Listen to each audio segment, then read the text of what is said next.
All right, we're going to go ahead and get started. Good evening, good evening. And I want to welcome whoever is watching this replay and everyone that is here or is going to be here on live. So, for anyone who doesn't know me, let me introduce myself before I describe what we're going to be doing. My name is Jay Bryan. I am a newlywed millennial expert, speaker, trainer, teacher, anything dealing with newlywed millennials, I'm there. And just some basic information about me before we get started. Um, I've been married myself since August 3rd, 2013. I dealt with a really rough pornography addiction for 13 years. Um, I had some issues getting an erection due to that pornography issue. I had erectile dysfunction at a very young age 21. Um, in addition to that, I also, because of that pornography addiction, because I was afraid to even try to have sex even after getting married, unfortunately, my wife and I ended up in a sexless marriage, all because of me and my issues that I was dealing with. Luckily, we were able to, hold on, baby. Luckily, we were able to overcome because in 2016, baby, be quiet for a second, okay? Luckily, hey, Havana, be quiet, okay? Watch the phone. Let me see it. Luckily, in 2016, you all, we were able to overcome that with professional help. Luckily, y'all, pardon my daughter in the background. Here you go. So, but it took some help. It took some professional help, and we had to reach out to other people to get help. So, I decided after getting through that rough first few years, that newlywed phase. And for those of you who may not know what the newlywed phase is, the newlywed phase consists of the wedding day up until 3 years later. The wedding day up until 3 years later. That's the newlywed phase. So after getting through a very rough newlywed phase because of reasons I just mentioned, I decided, at this point, we're in our 8th year. We're working on finishing up year 8. Um, we've been blessed. We've had a lot of help, and you know, my wife and I we talked about it, and we decided we need to reach back and help other people as well who are going through those rough patches in their time being newlyweds. So now we're here. So today I want to talk about an issue that I've heard about, and I've read about this issue myself. Um, However, in addition to reading about the statistics I'm going to be talking about and the solutions to them, I've also heard from friends about issues leading up to this problem. We're going to be talking about divorce during quarantine. Divorce. So it's crazy. I was actually reading up on this and I found out that there was a poll taken by legal staff, the staff of divorce lawyers. They took some information, they polled some of their clients, and they found that the divorce rate between March and June increased 34%. 34%.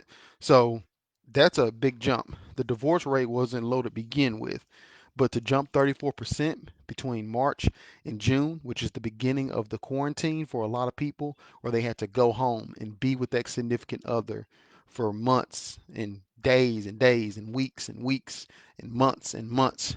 That was rough. Understandably so, there was a lot going on. So the divorce rate rose 34%. But what's even more rough about it is that 20% of that 34%, 20% of that 34% increase was people married less than 5 months. That is crazy. That is crazy. So that is a big chunk, especially for there to be newlyweds. Those are people in the newlywed phase. That is rough. So, we're going to talk about 3 ways to avoid divorce, 3 ways to prevent, to overcome divorce and or issues leading up to divorce during the quarantine. It's a rough time. So I'm going to give you all 3 points, 3 points to help you through this quarantine if you're dealing with issues leading up to divorce or starting to experience the process of divorce. So the first thing that I want to talk about, the very first thing I want to talk about, and I have my points here, is you have to identify the problems first. So this actually reminds me, I was watching a movie a few months ago, and it was a movie with Elizabeth Moss in it. And Elizabeth Moss in the movie, I'm not gonna ruin the movie for everyone, but basically, and the movie's called Invisible Man. So she was fighting an invisible person, but the problem was that when he was causing her problems, when he was doing stuff to mess with her, or she, I'm not gonna ruin it, when he or she was doing stuff to mess with her, it was literally impossible for her to retaliate in any way because she could not see him. She was telling people like this guy's doing this thing stuff to me, this lady's doing stuff to me, this person is messing with me, somebody help me. They didn't believe her. She was trying to tell people, she was trying to fight back, but there was nothing she could do because she couldn't even see the person to actually identify him or her. Spoiler alert. I try not to spoil it, but spoiler alert anyway. So the thing was that the crazy thing was, again, she was not able to fight back until she was able to identify who the person was, to actually identify him. So before we can even overcome any issue to prevent that divorce or to prevent that stress from building up or to prevent that depression that you may be feeling and you don't want to talk to your spouse that you just married, um, before you even let all that build up and it get to that point, you have to identify the problem. So to identify the problem, what you are going to do, what you're going to do, you're going to take a piece of paper or use the notes in your phone, sit down with your significant other, your spouse. Okay? Sit down. Now I know y'all just got married. I know. And I know you're experiencing, the honeymoon phase. I know. I know. But what I want you to do is I want you to sit down with your spouse and write down, make a list, or in the notes in your phone. We're millennials, so I know we use our technology and things like that. Make notes somewhere and make a list of any problem that you can possibly identify that you and or your spouse are dealing with. Make a list. Make a list. Okay? It's crazy. We just had Christmas. Make a list, check it twice, like Santa. Okay? Make a list. Make a list. I'm repeating it because this is very important. Because remember, the dullest pencil is better than the sharpest mind. Write it down. Write it down. Now, there are going to be some things that you may not quite be able to put your finger on.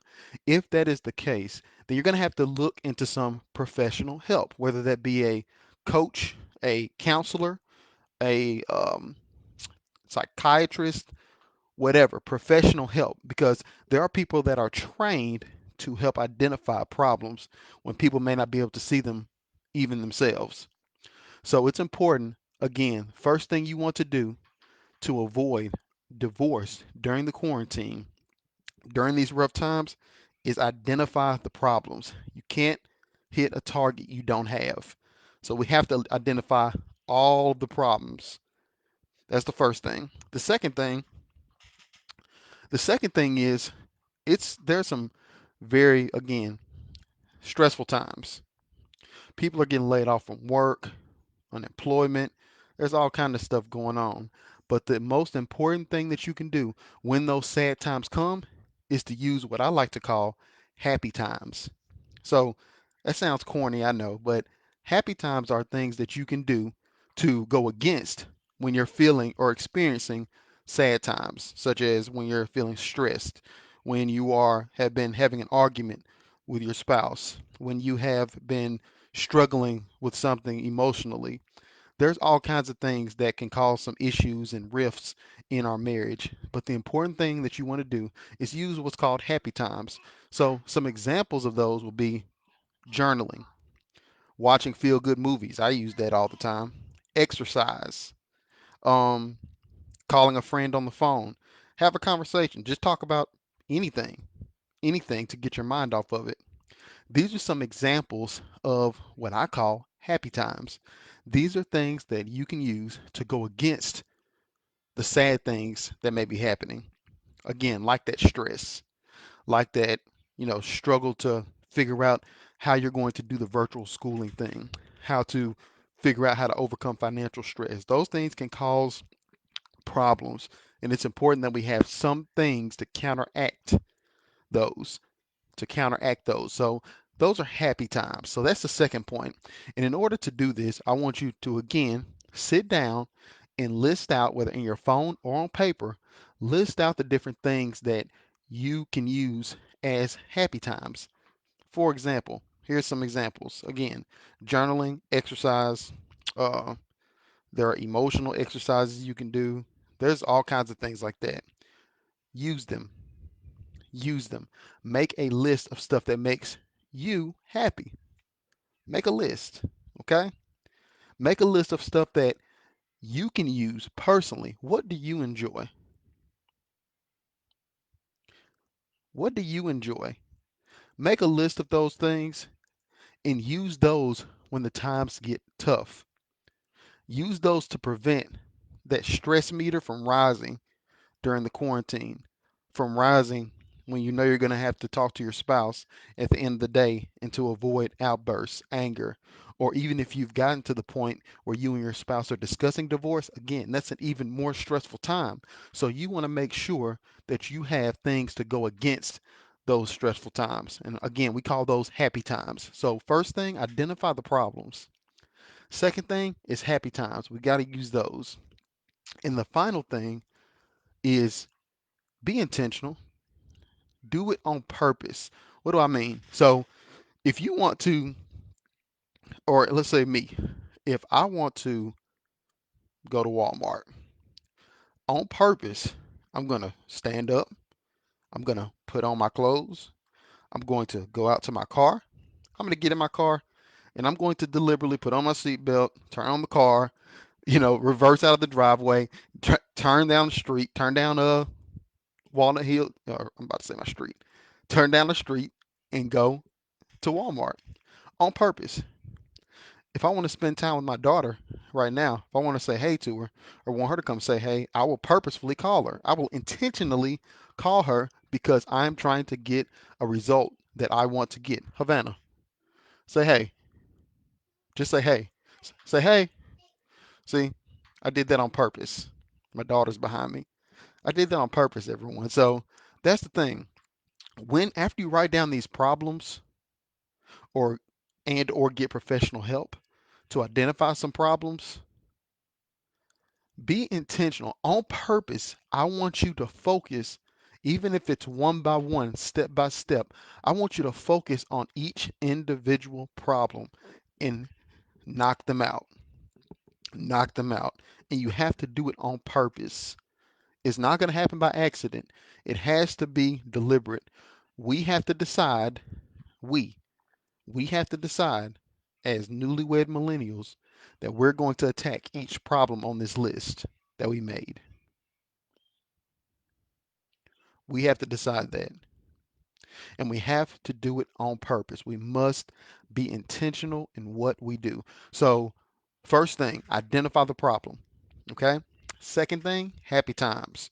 When times get tough, when you're working through these problems, when things are stressful, think about those happy times or use those happy times that we just talked about, those things to counteract those stressful times. And the third thing, do on purpose. Do it on purpose. Be intentional with what you do.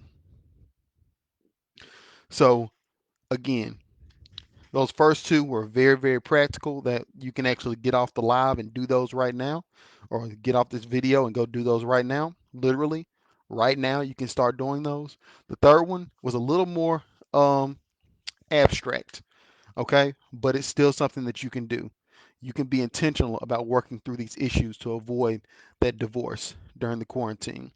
All right, one more time, I'm going to introduce myself. My name is Jay Bryan, and I'm a newlywed millennial speaker, trainer, expert, all of the above. If it has anything to do with newlywed millennials, I am there. Okay. Um, Before we go, I just want to give you all, I want to give you all the heads up, free access, free access to the pre-order list for my upcoming ebook called Sparks: How to Keep the Spark and the Fire Alive After the Honeymoon Phase. We all have time, when we first get married, we go through the honeymoon phase, those first 2, 3 years. We go through the honeymoon phase, we're doing, we're doing everything. Happy, looking at each other in the eyes and stuff like that. But what you'll find is that marriage goes in stages. There's levels, there's parts to it. And so that first phase, it's called the honeymoon phase, if you didn't already know that. So that phase is just that. It's a phase and it ends. And along with it, a lot of times, the fire, the spark that came with it, it goes away too. So this ebook is going to tell you how you can keep that spark going even after the honeymoon phase. It tells you how you can keep that fire lit even after those first few years as a newlywed millennial. Okay? It tells you how to do that step by step. It walks you through the process step by step, and it's a free ebook. So get on that pre order list. In order to do that, click the link that's pinned in this live, or you can click the link that I'm going to have in my bio. You can click it, and it'll be the first link after you click the link in my bio, and it'll say get on the pre order list. Free of charge. The ebook is free. So get on the pre order list. Again, my name is Jay Bryan. Y'all have a great one. I love y'all. And I want to leave y'all with this. Before you can get right in whatever you do, but definitely when it comes to being a newlywed millennial, before you can get right, you got to get real. Get real to get right. Get real to get right. Again, this is Jay Bryan, and I'm out of here. Peace.